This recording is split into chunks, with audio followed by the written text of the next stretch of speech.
Welcome to this holy instant now. An instant to stop and remember. Remember who and what you truly are, beyond the matrix of fear, lack, and limitation. All that seems to limit you in this world is only an illusion that demands your continued belief and attention in order to have any power over you. Now is your opportunity to let go of whatever stands in the way of your complete awareness of your true and original self. Before we begin today's practice, make your intention clear in your mind. What are you letting go of that has been in the way of your freedom and fulfillment? I'm letting go of fear, doubt, unforgiveness, judgment. What are you embracing that is in alignment with your desire to awaken to your true self? I am embracing love, trust, forgiveness, innocence. Take a moment to write your intention in the comments below, now or after your practice. Share them to solidify your intention in your own consciousness and in the world.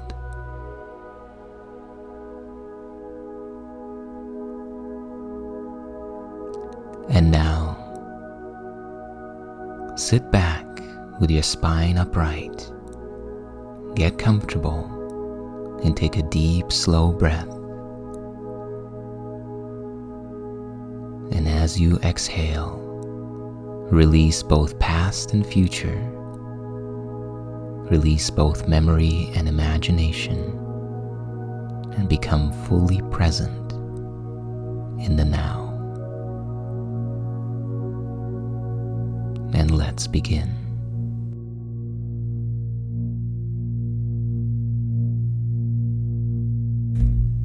God's will for you is perfect happiness. Our purpose in today's practice is to realize that sin is not real, and therefore it is joy that God wills for you, not suffering. Our purpose is to experience that joy and to release all sense of guilt that results from believing that your sins are real. This all unfolds naturally as we recognize that we are not our thoughts, emotions, or any changing aspect of our dream character, but rather we are the witnessing awareness behind and beyond all that is perceived. By recognizing this, we can begin to experience a sense of inner peace and freedom that transcends the ups and downs of our daily lives.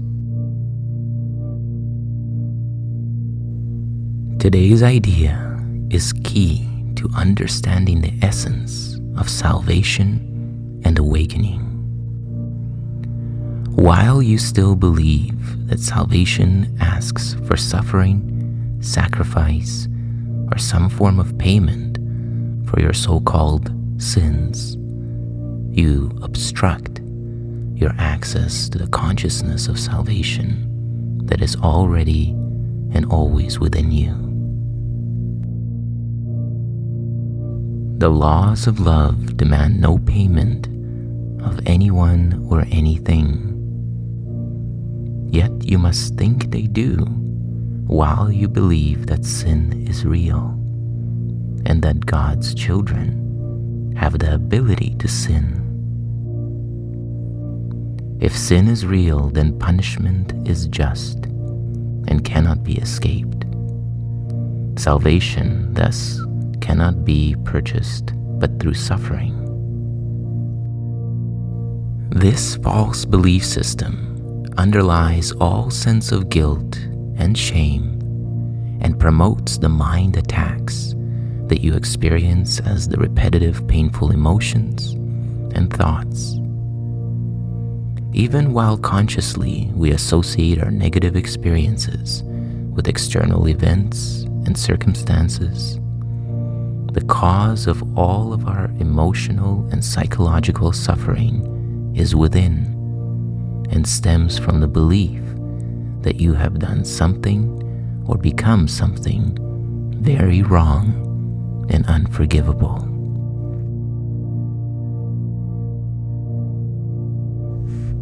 Think about a child who has disobeyed their parent.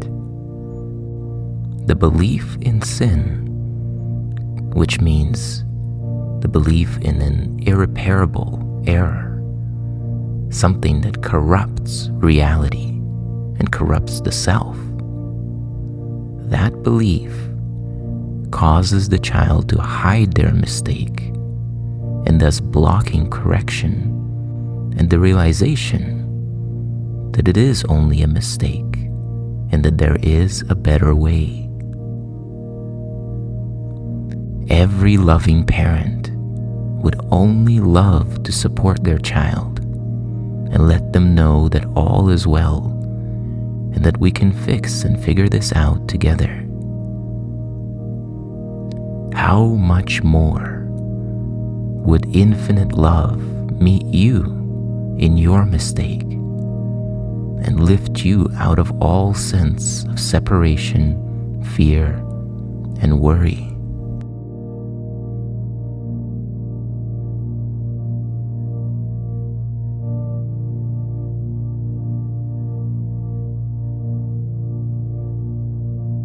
While any aspect of you believes that sin is real and that some mistakes are uncorrectable and unforgivable, salvation will appear to ask for payment in punishment rather than to offer you unconditional freedom from all sense of separation from love.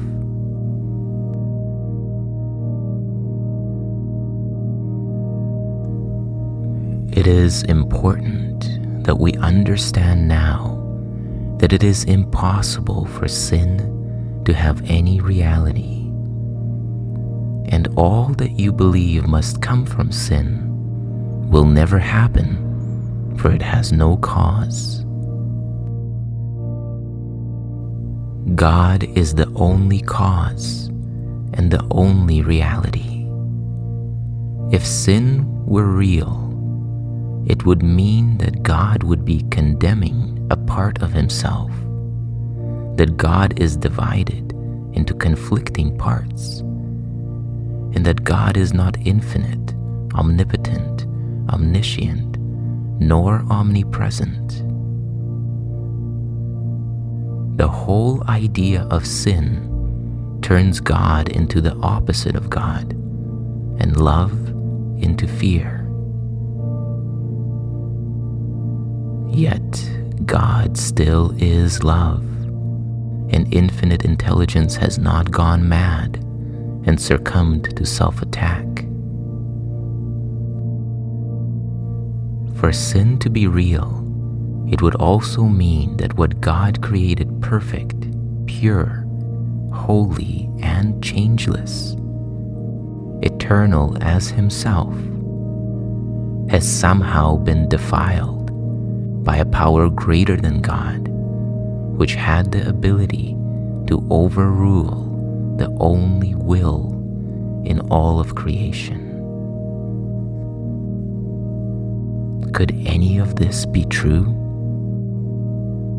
If sin is real, then it must be true. Yet, if it is not true, then sin cannot be real.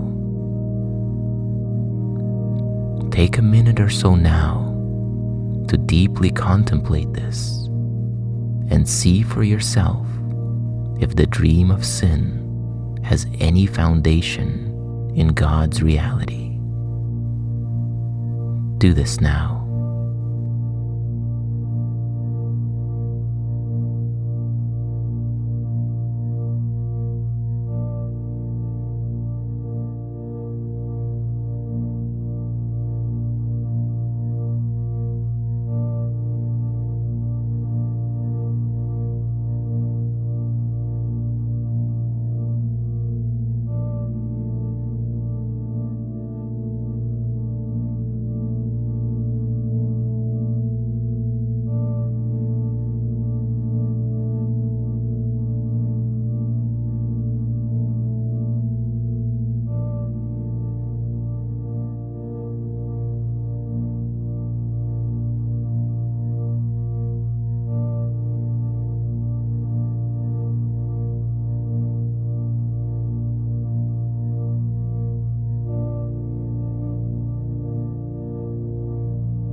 There is no sin. We practice with this thought as often as we can today, because it is the foundation for your happiness. God's will for you is perfect happiness, because there is no sin, and suffering is causeless, because God wills it not. Joy is just, and pain is but the sign you have misunderstood yourself. Say then, God's will for me is perfect happiness. There is no sin. It has no consequence. Repeat this slowly and thoughtfully to yourself over the next minute or so, and feel into the meaning that these words contain. God's will for me is perfect happiness. There is no sin. It has no consequence.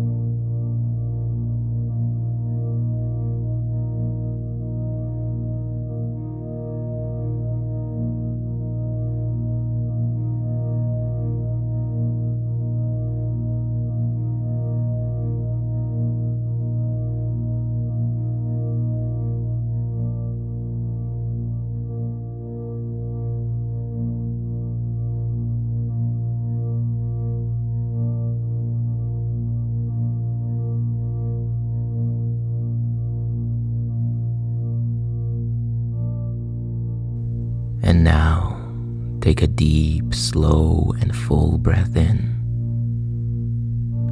And as you exhale, allow your mind and body to relax deeper still.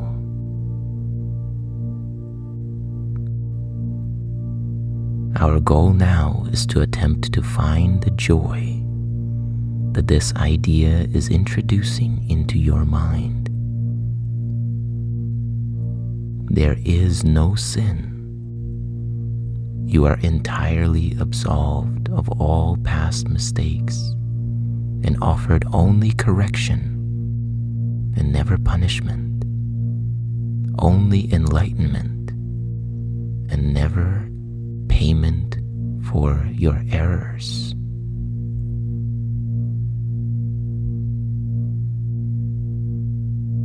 Allow yourself now to make contact with the joy, the relief that the realization that God wills only perfect happiness for you must bring to your mind.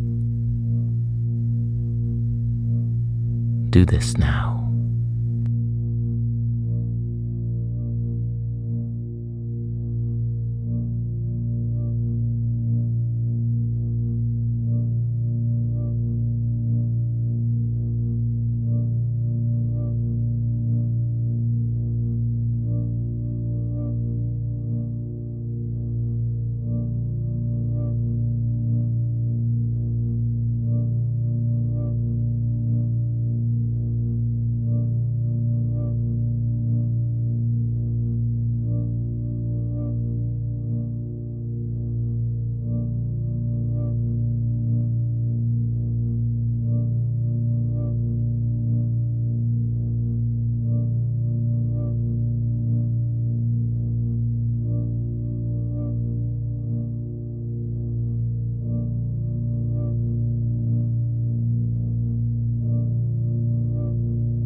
as we approach the completion of this practice period, take a deep, slow, and full breath in. Breathe all the way to the top and hold it as you behold the intention to integrate the fruits of your practice into your thought system. And as you exhale now, relax and release and allow the integration to take place. And remember to bring this idea with you into the rest of your day.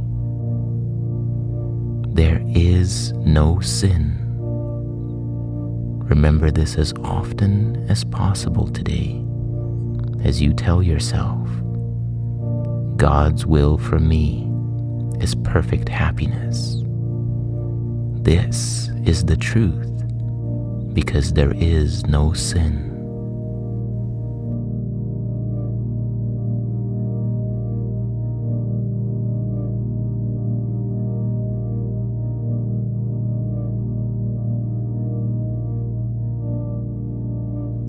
Thank you for investing your time and energy into your awakening and the awakening of the world. If you enjoyed and benefited from this practice, please like the video, share your experience and your intentions in the comments below, and subscribe to the channel to continue the journey. May you be at peace and know your true self.